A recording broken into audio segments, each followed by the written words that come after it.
is Sheikh Hasina a liability, madam? And second, are two countries the same thing in terms of our intervention, Kabul and Dhaka? To you, madam, first. First of all, I think that it is most important to remember that India does not follow politics of convenience. We are not one of those countries which will change policies at the drop of a hat and say, oh, this is more convenient, so let's get rid of this person, and that is more convenient. No, we have a consistent foreign policy. We have certain principles in our foreign policy, and we follow them. And I think that in this context, saying, even talking about, arranging to send Prime Minister Sheikh Hasina to another country or another place is absolutely unheard of. Do you do that with your good friends?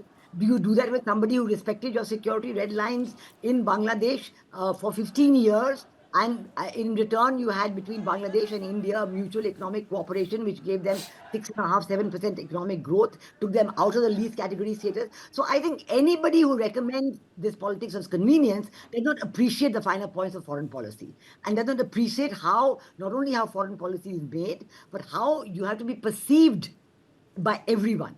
You have to be perceived as a consistent country, as a country who follows principles and not a policy of convenience, and a country who respects their friends and knows who their friends are. You have given many examples of people who have stayed in India in the write-up that you just showed, whether it is His Holiness the Dalai Lama, other leaders from Maldives, so many others, where we've done this. This is all in keeping with India's foreign policy principles that we have followed. So please let us very clearly accept that we cannot have a politics of convenience. If India were to follow a politics of convenience, it's going to be very, very difficult for India to convince anybody about our long-term aspirations in the world.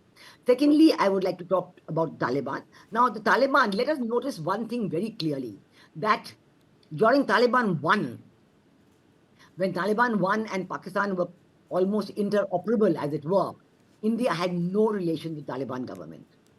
None at all.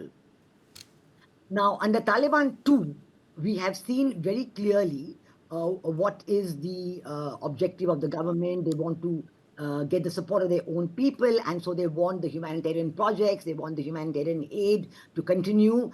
And we have seen that they recognize the role of Pakistan as a spoiler in the region, as a promoter of violence, as a supporter of various, Al-Qaeda and other groups, that terrorist groups, their own groups like the Jaish-e-Mohammed and the Lashkar-e-Taiba that are very ready to come across into Afghanistan. So for a variety of reasons, considering what they are doing and what their objectives are, India has opened a dialogue with the Taliban government.